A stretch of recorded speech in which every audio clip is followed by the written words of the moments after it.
people them, this is your boy J Hef and welcome back to the channel. Listen, I'm bringing you another banger, you get me. Before we even get started, make sure to like, comment and subscribe. Make sure to turn on your post notifications so you can get alert every time I release a video so you don't miss out. Listen, right now we're going straight back to Sweden. You'll be doing part 2 to Sky News investigation, Sweden's deadly gang wars. You get. Without no further ado, let me get straight into it. Staying in. This is where the bombs come in, blown that off, cracked all this, all along there, the ceiling's coming down, that door's showing pot marks of all the impact, the tile's gone, and even up to the higher levels the damage is felt. My man must have packed enough While C4 in there, bro. Spreading, is deprived migrant communities still bearing the brunt of the killings. It was an explosion, shooting. All the time? All the time. Liban began a night watch after his 19-year-old son was gunned down. Hanad Liban wasn't part of a gang. At one point it said a murder was happening here every week. Someone was killed in the pizza place. Yeah.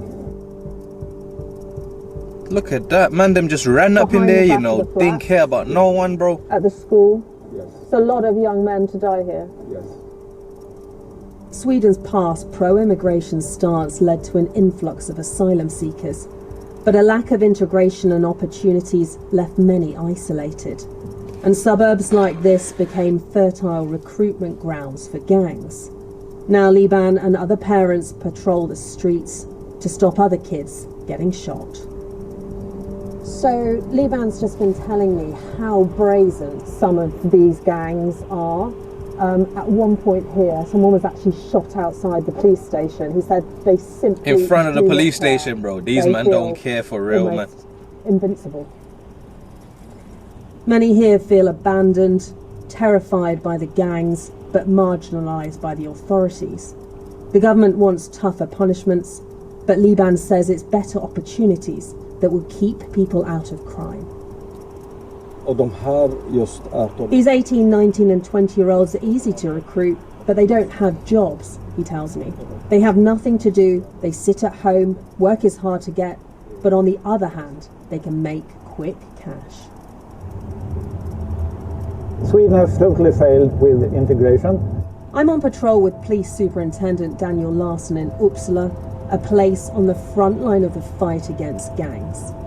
He agrees failed integrations fed the problem, but says it's poverty, not ethnicity, that pushes people into crime. What is it that makes the gangs attractive to these young kids? Fast money. It's easier to store narcotics or store weapons or maybe make an explosion than study and get a decent job. But untrained killers make mistakes. A security guard died when a teenager missed his mark in this busy gym. War weapons heighten the risk. We have murders, we have shootings, we have hand grenades attacks. If you get a handgun, you can get 3 hand grenades for free. And Sweden is the second biggest country of use. Bro, our man's doing package deals. Man said if you buy a gun, yeah, you get 3 grenades for free. Bro, come on, man. The other guy that had his son killed, you get me, and now he's patrolling the streets. Like, you have to commend him, bro. Something has to be put in place where better opportunities in life, better jobs, everything, bro. But at the same time, like, even if that's put in place, you still see people still joining gangs, you get me? Because for the simple fact, it's all about status at the end of the day, bro. Hand grenades in the world after Mexico. Gang feuds have fueled the violence here. Where rivals' families were once off limits, they're now fair game. Nah. And this is the house. Daniel points out the place where a gang leader's mother was shot, sparking revenge attacks. How can you shoot someone's mum, bro? Like, come on, bro. You've got a mum as well, you get me? Like, you've got a mother as well, and you're gonna go shoot a next person's mum just because you want to get him.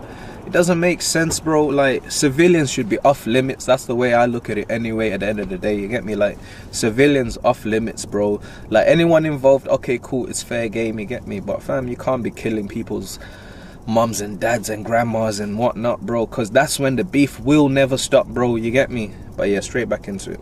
Relatives, they were out. but an innocent neighbour was killed in her sleep. Daniel shows us what's left. Wow. So the dynamite was placed here? Yeah, between the both houses. Oh my goodness. Yeah, and it's just decimated. Yeah, a big blast. Nah, Two properties bro. were destroyed. More than That's 50 too much others C4, you know, bro.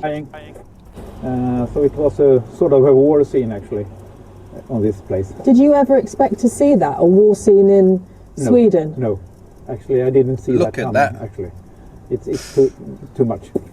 Sweden should be a nice and calm country, but they are not calm anymore. Do you feel like Sweden is a bit at war with the gangs? Yes. Yeah, a low impact war. Who's winning? We. Do you think the gangs think that? Listen, hey, I don't know whether he's the chief intendant, he's the main guy at the top of the police station or whatever, bro, but you're not winning, bro, because civilians are dying. How are you winning? How are people having shootouts in front of the police station? You're talking about, oh yeah, we're winning. Come on, make it make sense. That's where the problem is, because you're lying to yourselves. But when you look on paper, bro, how many deaths have happened, bro? 34 bombings in January. How are you winning? Yeah, straight back into it. No, but we are a bigger gang. My father still comes here every day. His mission is that his candle doesn't burn out. Frida's brother Musa was murdered when he was 19. Shot in a case of mistaken identity, he had no links to gangs. That's crazy, bro. He's one of an increasing number of innocent victims caught up in this bloody battle. Och de tar ju den vägen förbi alla tre portar. Frida shows us the place Musa was killed. She says the gunman came from the car park, shooting her brother in the back. He died minutes from home. One of his killers was just 15. His age meant he was sentenced to just 4 years.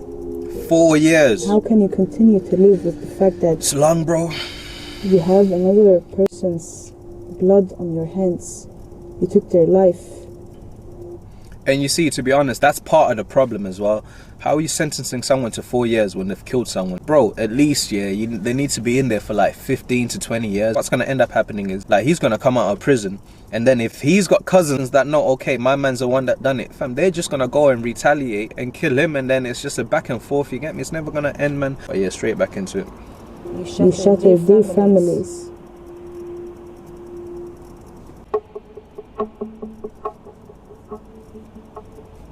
Hello, I'm here for Sky News. This is where teenage gang murderers go. I've come to one of 3 high-security juvenile detention facilities. Security's recently been stepped up due to the raging gang violence. And how many young people are you caring for here? At the moment, 24. We're not allowed to film the 24. inmates because of their age. In 2022, around half of the suspects in gun-related murders were 15 to 20-year-olds. How many of them are in here because of some sort of affiliation with gangs? A majority. Look Gangs at that, bro. deliberately choose teens. If that's because of bombings, bro, that's sentences. ridiculous. One of the worst bombings of 2023 involved a 17-year-old. Around 60 houses were damaged when dynamite was planted at a rival's relative's house. What? Bro. Listen. Nah. Here, police tracked the suspects before catching up with the teenager, who's now serving 4 years in jail for attempted murder.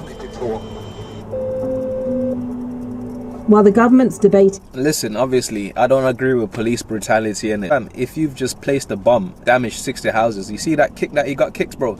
He deserved it and a bit more, bro, because, fam, that's reckless, bro. That's careless, man. You get me? Bro, imagine how many people you could have killed, bro. The man should have just gave him an extra Like, listen, all jokes aside, yeah, fam, it's crazy, man. Adult prison sentences for teenage gang killers, a school at the centre tries to rehabilitate them. Welcome. Thank you very much. So this is the school. Despite the challenge, the principal hasn't given up. You can't give up, bro, because if you give up, then it's messed up, innit? Person who says, I would like to be a criminal. Can a 15-year-old murderer become a functioning member of society? Yes, I think so. I have to believe in that. Otherwise, I can't stand here. Nah, I respect her, you know. But Big it will man take talk, I more than respect her. belief to stop the flow of gang members filling Sweden's prisons. The government's looking at new plans to combat organised crime, but until they can compete with the cash, status and belonging offered by criminal groups, young people will keep on being recruited. So yeah, man, that was part 2, bro. It's just too much going on, bro. You get me? Like, cool. Like, every country's got their own problems. Over here, we got teenagers stabbing each other, even gun crime, but it's not nowhere near Sweden, bro. Sweden is just on another level. Like, bombings, bro. Bombings in the UK, brother. Everyone's getting arrested that same day. Listen, the goal on this video is to get 100 likes, and the goal on this channel is to get 1,000 subscribers. So I appreciate every single person that's engaging with the channel. You see what I'm saying? Shout out to yourselves. But yo, this is your boy Jay here. Till next time, oi, I'm out.